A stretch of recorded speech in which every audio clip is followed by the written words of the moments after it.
बहुत बढ़िया लेख है।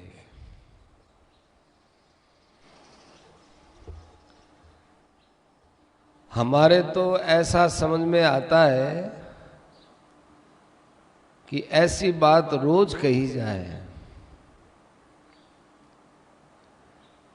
सबसे पहली बात यह है,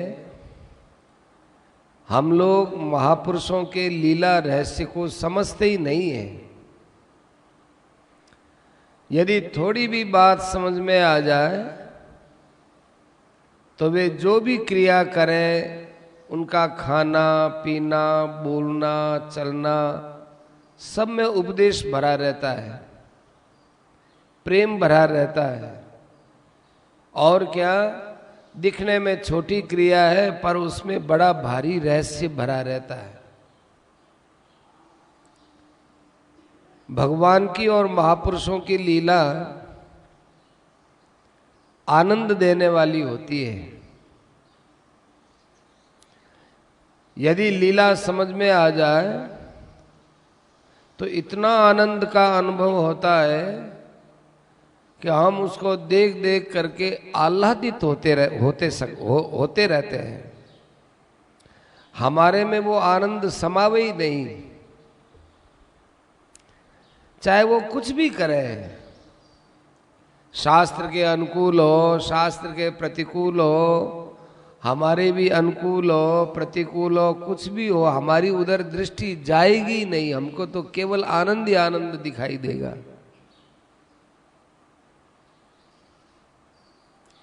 इतना आनंद का अनुभव होता है कि उसके कहने के लिए हमारे पास शब्द नहीं है। जैसे पतिव्रता स्त्री होती है, वो पति की हर क्रिया में एक आनंद का अनुभव करती है। चूल्हे के पास बैठती है, रोटी बनाती है, आंच लगती है, परंतु उस स्त्री को तो पातिव्रत्य में आनंद का अनुभव होता है कि इस भोजन से मेरे पतिदेव की क्षुधा दूर होगी। भयंकर गर्मी पड़ती है और स्त्री लोटा लेकर पति के सामने जल रखती है, तो जल पीने से प्यास तो पति की दूर होती है पर स्त्री के मन में आनंद का अनुभव होता है। वो गदगद हो जाती है, नेत्र डबडब आ जाते हैं। जो पति का आनंद होता है तो उस स्त्री का अपना होश नहीं रहता है। इसी प्रकार से जिसकी भगवान में और महापुरुषों में श्रद्धा होती है, वो भी ऐसे विलक्षण आनंद को प्राप्त होता है।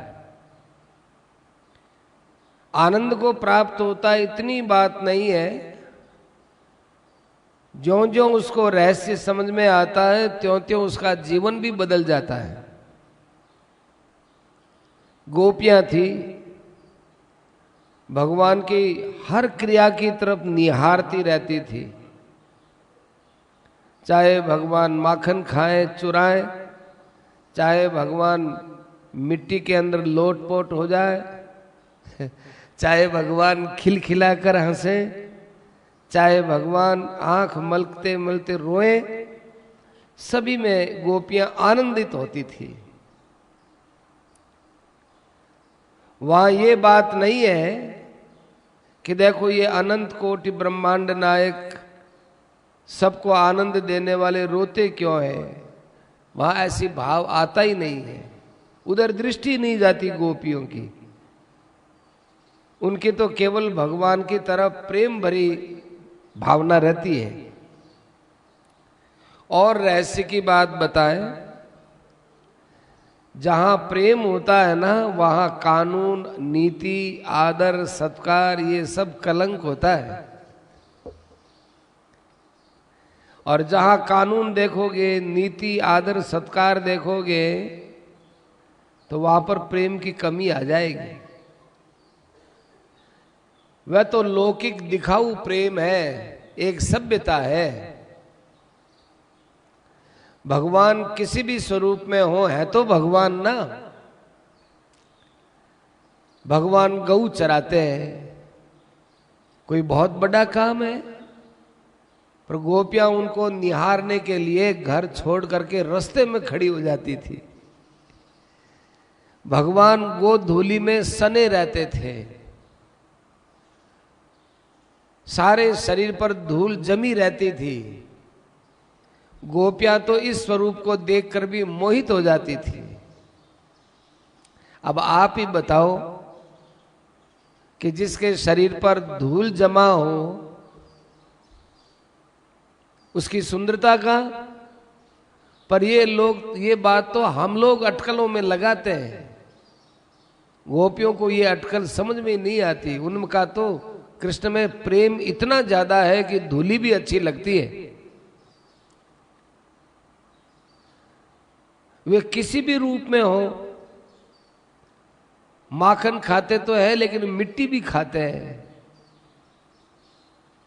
ये भी एक लीला है और गोपियां देख देख कर आनंदित होती हैं। जो जितना ज्यादा भगवान में श्रद्धा रखता है उनको इन लीलाओं के अंदर कभी प्रश्न पैदा नहीं होता कि ये ऐसा क्यों किया। वो तो आनंद में मस्त हो जाता है। जैसे बाजीगर नाटक करता है, वह बाजीगर जिस प्रकार झूमरे से करवाना चाहता है झूमरा वही करता है, उसका कोई राग द्वेष नहीं होता।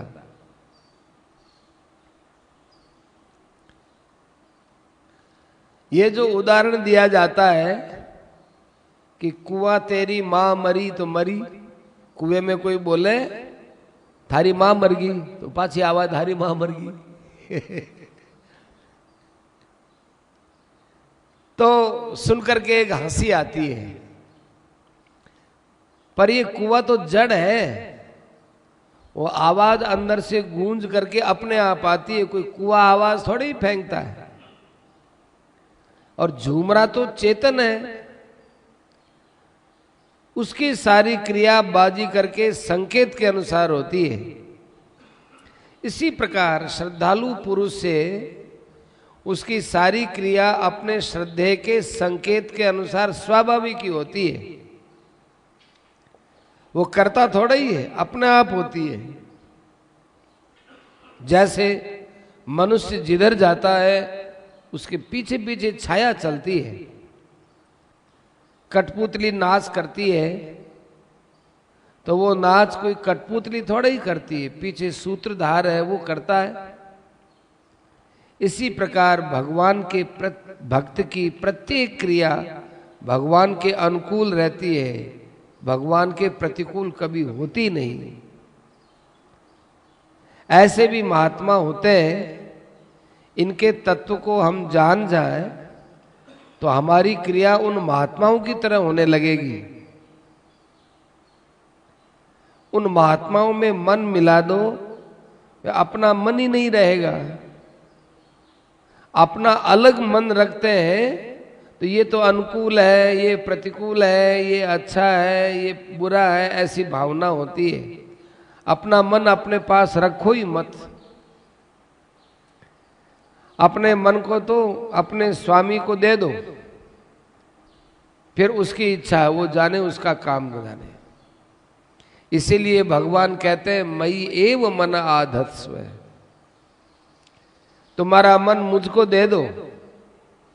अर्थात तुम्हारे अंदर जो ये अच्छा बुरा मेरा तेरा ये जो कुछ झंझट है वो भगवान लेने के लिए तैयार बैठे हैं। कठपुतली में अनुकूलता प्रतिकूलता रहने की गुंजाइश थोड़ा ही है। ऐसी अपनी स्थिति हो सकती है महात्मा के साथ मिलने पर। प्रारंभ में तो थोड़ा समझ में कम आता है, फिर ये धीरे धीरे स्वाभाविक हो जाता है। जैसे पहले तो जप किया जाता है, फिर अभ्यास ऐसा होता है कि छूटता ही नहीं है। वो जब अपने आप जीभ से होने ही लगता है, कितना ही प्रयत्न करो जीभ पकड़ लो तो भी वो जब छूटता नहीं है। श्रद्धा के विषय में हम आपको एक बहुत सुंदर कथा सुनाते हैं, बहुत ध्यान से सुनना। एक ब्राह्मण थे, कुछ पढ़े लिखे नहीं, निरक्षर भट्टाचारी, न तो पढ़े लिखे थे न कोई विशेष अकल काम करती थी। इस कारण से लोग उस ब्राह्मण को पूछते भी नहीं थे। कुछ जाने तो कोई पतड़ा जाने और कुछ जाने तो लोग पूछे भी। अब वो पढ़ा लिखा नहीं, बुद्धिमान भी नहीं। अब ब्राह्मण का खर्चा बड़ा मुश्किल से चलता था, कई बार घर में फाका रहता था। एक दिन ब्राह्मणी ने कहा, देखो जी, यहां का राजा तो बड़ा उदार है, दातार है, उसके पास जाओ और अपनी बात साफ साफ कहो कि मैं बहुत गरीब ब्राह्मण हूं, मेरे कोई खर्चा भी नहीं है, मैं पढ़ा लिखा भी नहीं हूं, तो मेरा थोड़ा खर्चे का प्रबंध, केवल रोटी कपड़े का प्रबंध कर दो। तो वो ब्राह्मणों का बड़ा सत्कार करता है, उसके पास जाओ। और वास्तव में वो राजा था भी ऐसा ही, बड़ा उदार था, बहुत अच्छा था। परंतु ब्राह्मण कुछ बोला नहीं। ब्राह्मण को ये डर था कि मुझे बोलना भी नहीं आता, मैं लोगों के सामने कैसे बोलूंगा, लोग मेरी हंसी उड़ाएंगे, बोलने में भी मेरे से अच्छी ढंग से नहीं बोला जाता तो फिर लोग हंसी उड़ाएंगे और पागल समझ के मुझे निकाल देंगे। देने की बात तो और रही है, उससे और चला जाऊंगा। परंतु ब्राह्मणी रोज अपने पति को आग्रह करके करते करते राजा के पास भेज दिया, जाओ राजा के पास। कि क्या लेकर जाऊं, कि पुस्तक ही सही, एक पुस्तक दे दी। ब्राह्मण ने देखा कि मैं पढ़ नहीं सकता हूं, जानता नहीं हूं, इस पुस्तक मेरे लिए क्या है, काला अक्षर भैंस बराबर। स्त्री से बार बार कहा कि देखो तुम जानती हो मैं पढ़ा लिखा तो हूं नहीं, ये पोथी मुझे क्यों दो। स्त्री ने कहा क्या हर्ज है, ले जाओ। ब्राह्मण के हाथ में तो पुस्तक यूं भी अच्छी लगती है, जैसे बुढ़े आदमी के पास लकड़ी अच्छी लगती है, ऐसे ब्राह्मण के पास पुस्तक अच्छी लगती है, जाओ। ब्राह्मण ने सोचा कि राजा के यहां सीधा तो कोई जाने देगा नहीं, बीच में सिपाही मिलेंगे और सिपाही मुझसे बात करेंगे, कहेंगे कि पुस्तक बांचो, कौन हो तुम, मैं तो कुछ जानता नहीं, कुछ बात बता भी नहीं सकता, तो सिपाही मुझे मारेंगे। और यदि घर में जाऊंगा तो स्त्री ओलमा देगी, अब क्या करूं। तो वो अपने घर से तो निकल गए और बाजार में एक टूटा फूटा मकान था, उस मकान में जाकर छिपकर बैठ गए कि कोई मुझे देख नहीं ले। शाम हो जाएगी तब मैं घर चला जाऊंगा। छिपकर बैठ गए। उधर एक कुमार का गधा खो गया। वो गधे को ढूंढते ढूंढते ढूंढते उस मकान में चला गया। मकान में ब्राह्मण देवता को देखा। अब जाते ही वो कुमार देखा कि एक बड़े भजनानंदी महात्मा है, दंडोत करके प्रणाम करने लगा और मन में सोचने लगा कि बड़े भारी महात्मा मिल गए। और खूब प्रणाम करके गदगद भाव से कहा कि मेरे तो भाग खुल गए, आज भगवान ने मुझे महात्मा भेज दिया, मैं तो निहाल हो गया, कृतार्थ हो गया। इससे ऊंचा मुझे कौन, मुझे महापुरुष मिलेगा, महात्मा मिलेगा। उसने 1 रुपया चढ़ाया हाथ जोड़ करके और कहा, महाराज मैं गरीब कुम्हार हूं, ज्यादा तो मेरे पास है नहीं, ऐसा कोई उपाय बताओ मेरा गधा मिल जाए। आपको 1 रुपया भेंट कर दिया। ब्राह्मण ने देखा कि रुपया 1 आ गया, कई दिन का खर्चा तो निकल जाएगा, लेकिन इसका गधा कहां से बताऊं? यदि मैं इसको कुछ भी नहीं बताता हूं तो ये कुमार तो फिर मेरे से लड़ने आएगा, झगड़ने आएगा।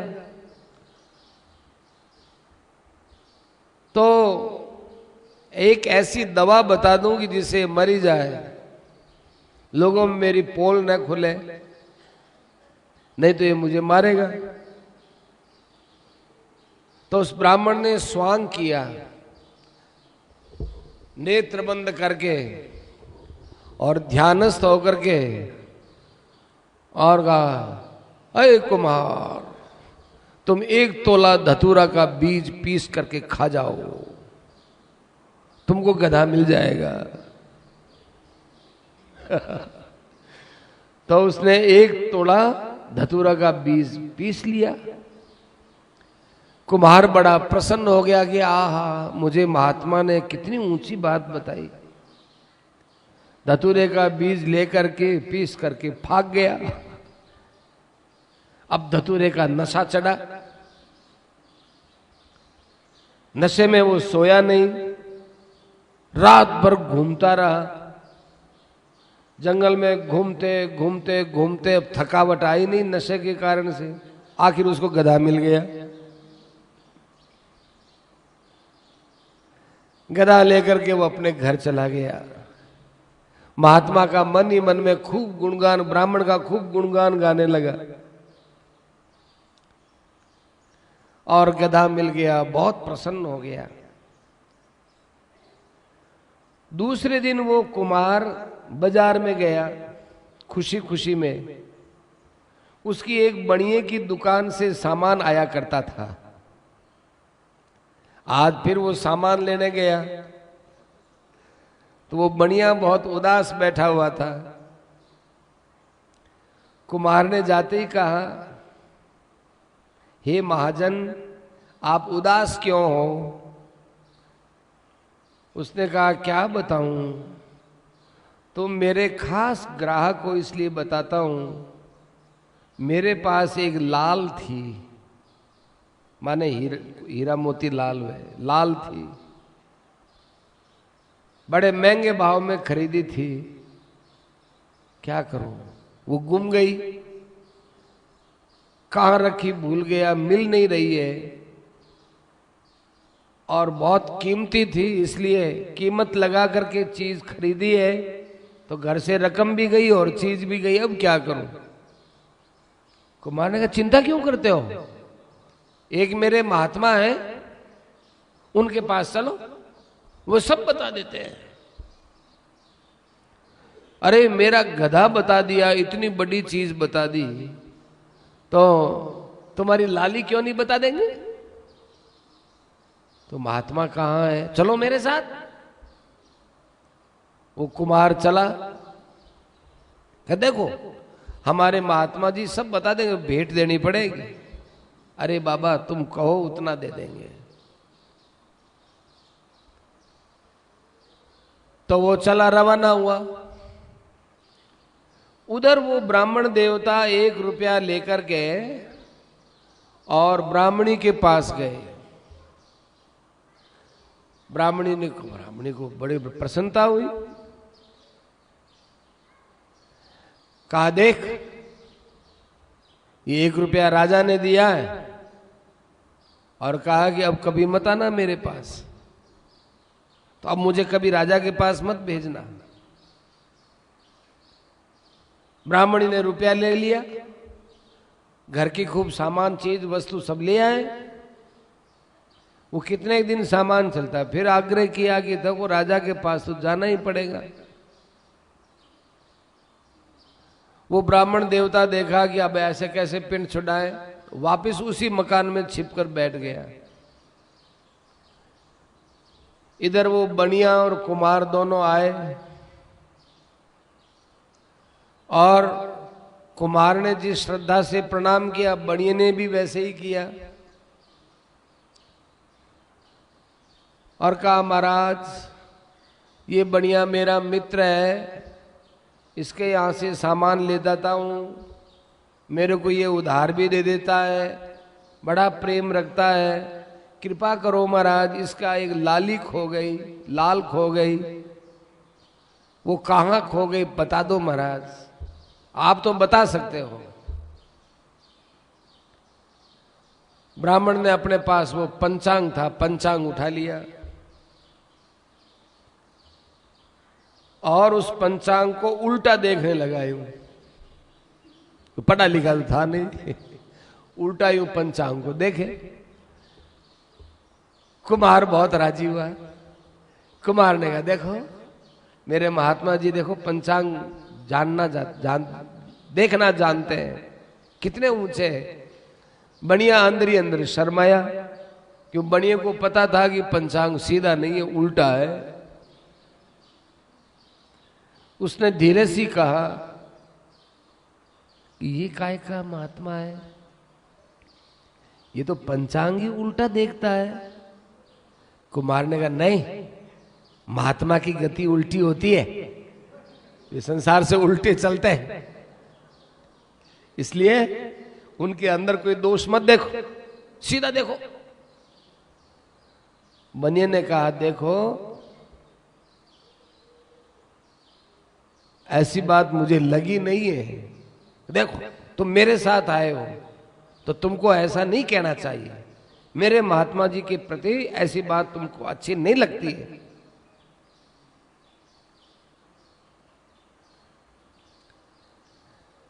बनिए को कहा कि हमारे महात्मा में तुम्हारी श्रद्धा नहीं है, तुमको यदि लाल चाहिए तो महात्मा में श्रद्धा करो, नहीं तो चलो यहां से निकल जाओ।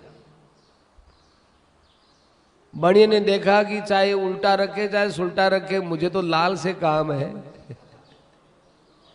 मैं क्यों कहूं कि उल्टा सुल्टा है। बनिया चतुर था, उसने कहा, अच्छा बाबा मेरे से गलती हो गई, कान पकड़ लिए। और फिर ब्राह्मण से पूछा कि महाराज बहुत महंगी वो लाल है, वो कैसे प्राप्त करें बताइए। तो फिर ब्राह्मण ने वही मुद्रा बढ़ाई और कहा, सुनो हमको दिख रहा है वो लाली कहाँ है, तुमको नहीं दिखेगी, तुम एक तोड़ा धतूरा खा जाओ, धतूरा का बीज खा जाओ। बनिया ने कहा, जो हुक्म, मैं देख रहा हूं वो लाली तुमको मिल जाएगी, पर धतूरा का बीज खाओगे तब तुमको दिखेगी।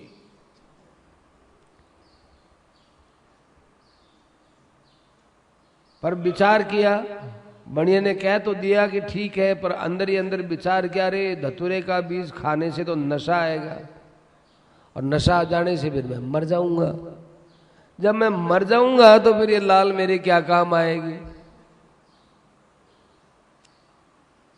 उसने कुमार से कहा, कहां ले आया, ये तो जड़ है, महामूर्ख है, एक तोड़ा धतूरे का बीज, ये कोई महात्मा है, कुछ नहीं जानता, महामूर्ख है। इतना सुनते ही कुमार से सहा नहीं गया, कुमार ने एक थप्पड़ मार दी। मूर्ख, तेरा महात्मा के वचन में विश्वास नहीं है, तेरे को लाली नहीं मिलेगी। मैंने भी तो एक तोड़ा धतूरा का बीज खाया था, मैं जीता बैठा हूं, मरा तो नहीं हूं। महात्मा के कहने के अनुसार कोई चलता है तो वो मरेगा नहीं, मरेगा, और मर भी जाएगा तो क्या होगा।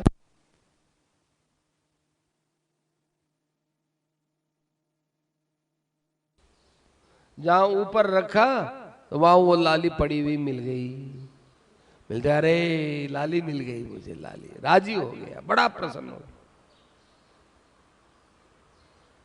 कुमार को लेकर गया, अरे मुझे तो लाली मिल गई, तुम्हारे महात्मा जी के पास जाएंगे, 21 रुपया भेंट करेंगे। 21 रुपये दे दिए। बड़ा खुश हो गया ब्राह्मण। 21 रुपये कभी जिंदगी भर में नहीं आए उस जमाने में। अब वो ब्राह्मण आया, ब्राह्मणी के वहां आकर कहने लगा, अरे निहाल कर दिया, 21 रुपये मिल गए हमको। पर अब की बार राजा ने कह दिया मेरे को, अब मत आना, 1 रुपए की जगह 21 रुपया दे दिया, अब क्यों आओ। ब्राह्मणी ने कहा कि तुरंत तो मत जाओ, पर राजा लोगों का ये स्वभाव है, इसलिए वो ऐसे ही कहते रहते हैं, आप तो फिर चले जाना। वो बढ़िया था, वो राजा के पास जाया करता था। राजा के यहां उस बनिया की खूब अच्छी चलती थी। बनिया खूब मस्ती में राजा के पास गया। बनिए को खूब प्रसन्न देख करके राजा ने पूछा कि महाजन क्या बात है, बहुत खुश हो रहे हो। कल परसों मिले थे तो रोते रोते बात करते थे, उदास थे, मुंह लटका हुआ था, आज इतने खुश हो, ऐसा तो कभी देखा ही नहीं, क्या बात है। बनिए ने कहा क्या बताऊं, जीवन भर का मेरा परिश्रम खत्म हो गया था, वो मुझे मिल गया। कि क्या हुआ कि मेरा लाल था वो खो गया, अरे एक महात्मा की कृपा से मुझे मिल गया है। ऐसा महात्मा की, हाँ कहाँ है कि आपके राज में, तो भाई ऐसे महात्मा का तो मुझे भी दर्शन कराओ। बढ़िया ने कहा महाराज आपके पास लेकर के आएगा, लेकर आओ जब भी दर्शन होंगे भाई, अच्छी बात है। बढ़िया ब्राह्मण के पास गया और ब्राह्मण के पास जाकर प्रणाम करके कहा महाराज आपने हमारे पर बड़ी कृपा की, लाली मिल गई, अब आपके दर्शन महाराज करना चाहते हैं, राजा दर्शन करना चाहते हैं, आप चलेंगे। ब्राह्मण ने देखा कि अब बड़ी मुश्किल हुई, जावे तो भी ठीक नहीं, नहीं जावे तो भी ठीक नहीं।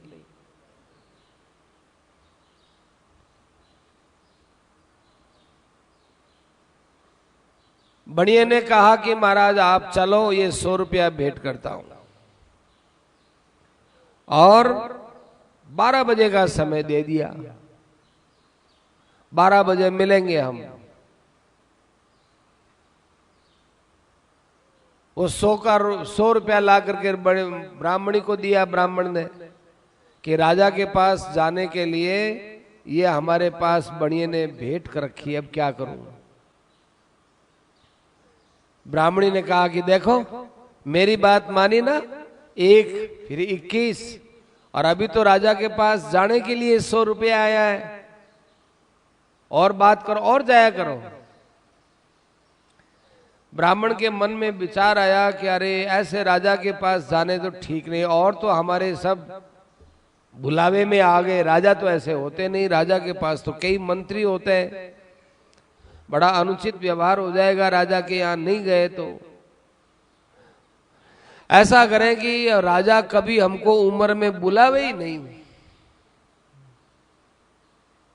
इतने में बढ़िया आ गया कि महाराज 11 बज गए, पंडित जी महाराज 12 बजे का समय है कि चलो, कि चल दिए। अब ब्राह्मण ने देखा कि क्या करूं मैं, मन में विचार आया कि ऐसा काम करूं, ऐसा काम करूं, आगे होगा जैसा हो जाएगा, फिर ये राजा तो मुझे यहां से या तो निकाल देगा या मरवा देगा, तो पिंड तो छूटेगा इससे।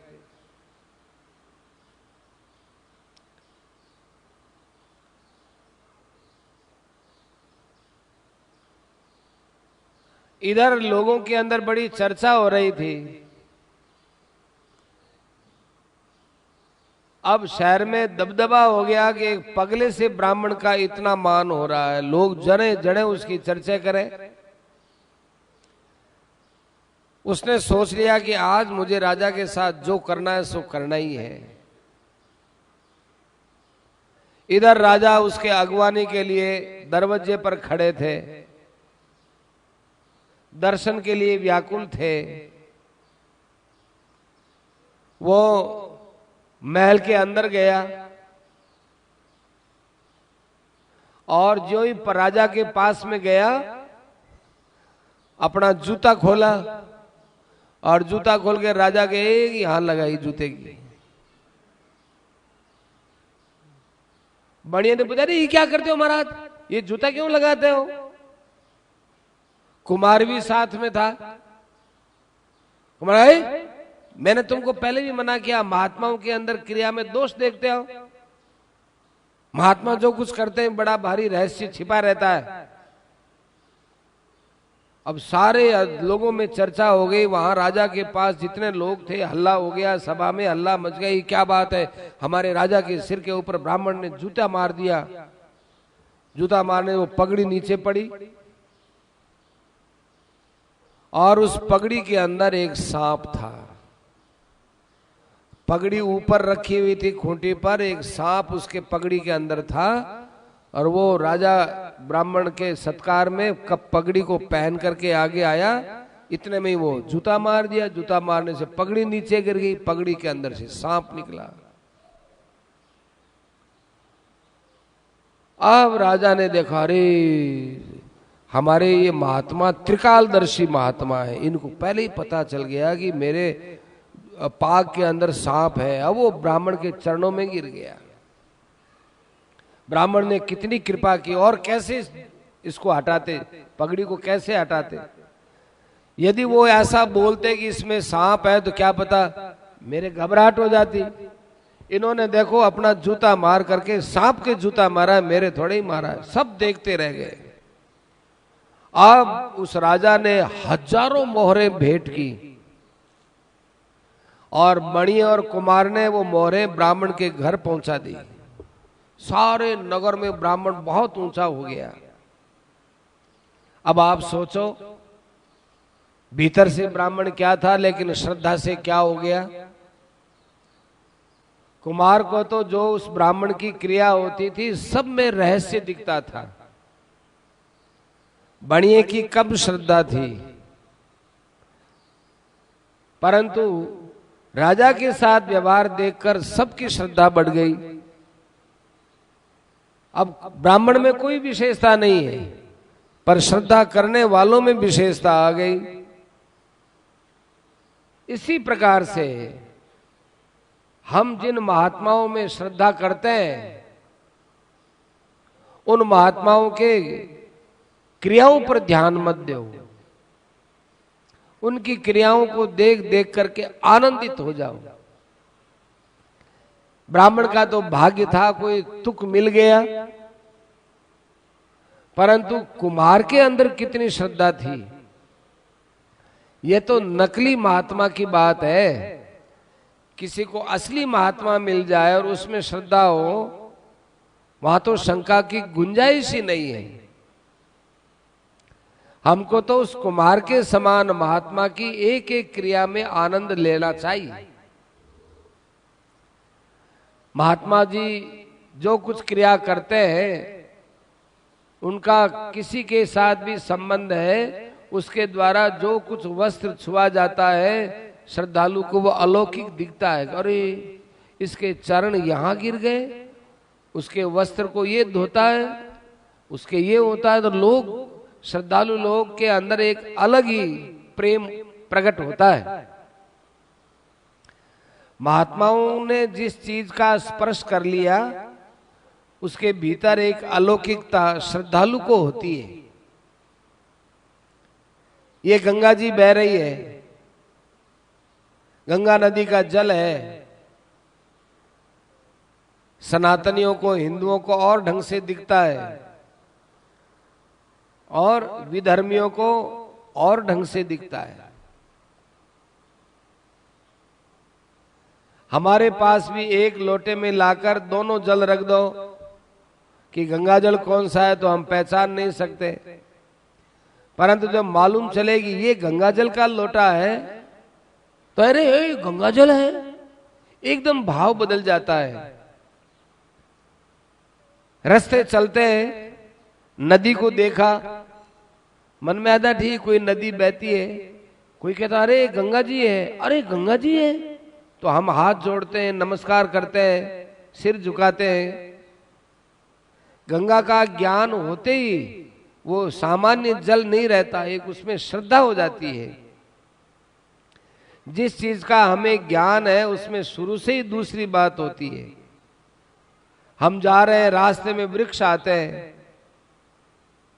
और हम पेशाब करने के लिए बैठे और आगे तुलसी का पौधा, अरे तुलसी का पौधा है, इसके सामने कैसे पेशाब करें, वो उठ करके दूर चले जाते हैं।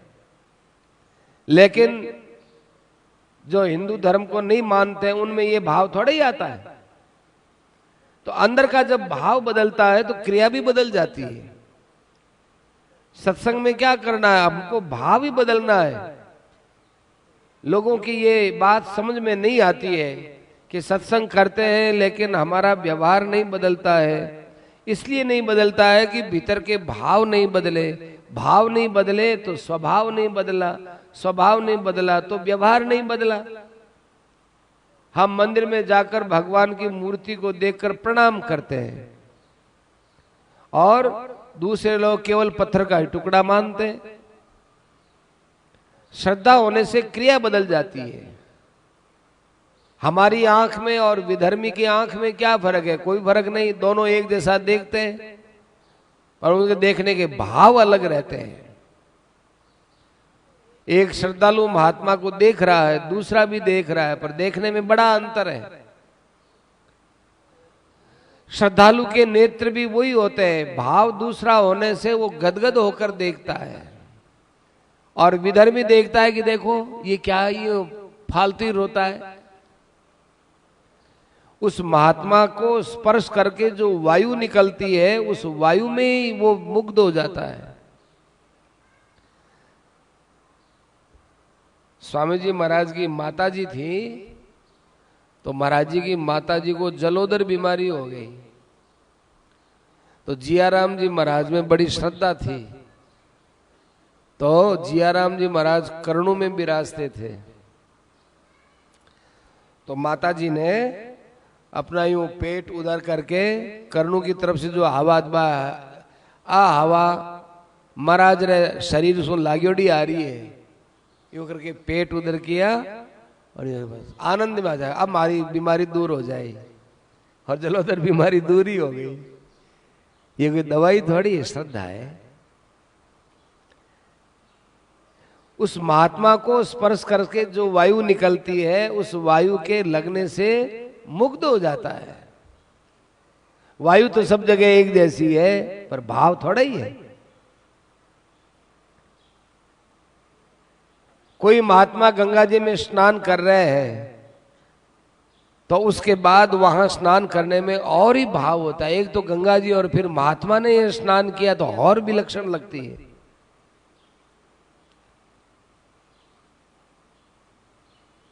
अक्रूर भगवान की चरणों की धूली को देखकर रास्ते में ही कूद गए। वहां से तो और भी तो लोग आ जा रहे थे, पर औरों के अंदर एक विशेषता नहीं। अक्रूर जी के मन में आई, अरे ये भगवान की चरण धूली है, लोटपोट हो गए। भरत जी जब भगवान के चरण चिन्हों को देखते हैं तो उनको भगवान के मिलने जैसा आनंद होता है। मस्तक पर लगाते हैं, उनकी दशा विलक्षण हो गई। रामायण में लिखा है, जड़ चेतन और चेतन जड़ हो गए। वहां तो भगवान के चरण चिन्ह पहले से ही थे, और भी तो लोग घूमते थे, पर भरत जी के मन में प्रेम था, इसलिए श्रद्धा और प्रेम के कारण से उनकी अवस्था ही और हो गई। इसलिए जब हमारे मन में भगवान के प्रति और महात्मा के प्रति श्रद्धा होती है तो एक अलौकिकता प्रकट होती है। अब वो इस बात को समझा नहीं सकता है कि मैं कैसे बताऊं। ये तो एक आप बीती बात होती है, जिसमें बीतती है वो अंदर ही अंदर जानता है, समझा तो वो भी नहीं सकता, फिर मैं तो कैसे समझा पाऊंगा। जिसमें बीतती है वही जानते हैं। महात्मा जब किसी श्रद्धालु को यूं छू लेते हैं तो उसके शरीर में ऐसा प्रेम, इतना आनंद, इतनी एक बेहोशी आती है, वो देखता है मैं तो निहाल हो गया, आज मेरा उन्होंने स्पर्श कर लिया। छूने के साथ सारा शरीर प्रेम से ऐसा हो जाता है कि वो अपने आप को संभाल भी नहीं सकता। भाव एक अलौकिक चीज है। एक पंडित जी थे, उनको भगवान ने दर्शन दिया स्वप्न में कि तू गीता भवन जा और वहां जयदयाल गोविंदका से मिल के आ। वो पंडित जी थे, ब्राह्मण देवता, वो बार बार सोचते थे कि मैं, हे भगवान, मुझे कोई संत बताओ, मुझे कोई संत बताओ, मैं कुछ दिन संतों के पास रहना चाहता हूं, मुझे संत बताओ। तो स्वप्न आया उनको, तो कहा कि ऋषिकेश में गीता भवन स्वर्गाश्रम चले जाओ। वो चले आए, नौका से उतर करके गीता भवन नंबर 1 में गए। उधर से सेठ जी वट वृक्ष के नीचे जाने के लिए आ रहे थे। उधर आते ही उस ब्राह्मण ने पूछा, यहाँ जयदयाल गोविंद का कौन है? तो सेठ जी ने कहा कि ये नाम तो मेरा है। आप जयदयाल गोविंद का है? आप जयदयाल गोविंद का है? देखे यूं हाथ जोड़े रही हूं, आप जयदयाल गोविंद का है? तो हाँ, नाम मेरा है, बोलिए क्या बात है? बस आपसे कुछ बात करना है। ठीक है, अभी नहाओ धो, भोजन करो, उसके बाद समय मिलेगा। और वो क्या है, वो मेरे से नहाया धोया ही नहीं गया पूरा ढंग से नहाया भी नहीं, धोया भी नहीं है, यूं हो रही हूं। जयदयाल जी गोविंदका के दर्शन हो गए, कांपते हुए। फिर भोजन करके सेठ जी के पास आया तो सेठ जी ने कहा, बोलो ब्राह्मण देवता का। बोला ही नहीं, रोवे नहीं। अब बात तो बताओ, क्या बात है? बहुत मुश्किल से कह सके कि ऐसे सपना यार भगवान ने आज्ञा दी। सेठ जी ने कहा, तो के 8 है, सत्संग करो के दिन बैठ। तो महात्मा के दर्शन से इतनी विबलता होती है, वो बेहोश सा होने लगता है। छूने के साथ सारा शरीर प्रेम में गदगद हो जाता है, वो संभाल नहीं सकता है। इसलिए कहता हूं कि भाव एक अलौकिक चीज है। भाव को बदलो, भगवान की प्राप्ति तो भाव से होगी। भाव से तो देवता भी मिलते हैं, पर हम तो ये एक बात और ही ऊंची कहते हैं कि देवता न काठ में है, न मिट्टी में है, न पत्थर में है, जहां भाव है वहां है। भाव ही प्रधान है। लौकिक बातों में भी यही बात है। एक स्त्री है, उसको सिंह देखता है तो सिंह देखता है कि ये मेरा खाद्य पदार्थ है। उसी स्त्री को एक बच्चा देखता है, वो देखता है मेरी पालने वाली मेरी मां है। एक वस्तु को सिंह के द्वारा और बच्चे के द्वारा 2 दृष्टियों से देखा गया। ऐसे ही महात्मा के अंदर जो अलौकिकता है, वह अलौकिकता श्रद्धा भाव से दिख पाती है। इसलिए महात्माओं में, भगवान में, शास्त्रों में हमारी श्रद्धा जैसे बढ़े वैसा ही करना चाहिए। राम सीताराम, सीताराम जय सीताराम, जय सीताराम, सीताराम, सीताराम, जय सीताराम, जय सीताराम, सीताराम, सीताराम जय सीताराम, जय जय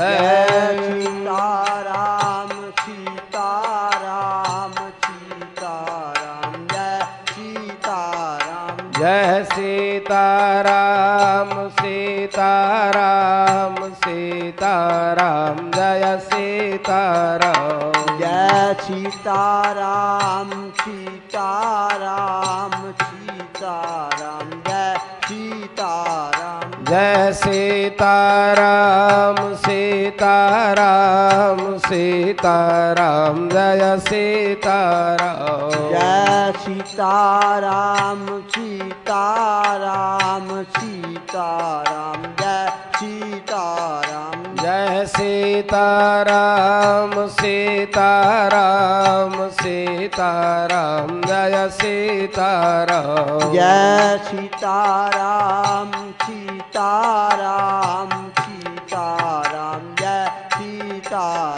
जय सीताराम सीताराम सीताराम जय सीताराम जय सीताराम सीताराम सीताराम जय सीताराम सीताराम सीताराम जय सीताराम जय सीताराम सीताराम सीताराम जय सीताराम सीताराम सीताराम जय सीताराम जय सीताराम सीताराम सीताराम सियावर रामचंद्र की जय मोर मुकुटवंशी वाले की जय अनंत कोटि सर्व संत महात्माओं की जय अनंत श्री हरिरामदास जी महाराज की जय भक्तवत्सल भगवान की जय।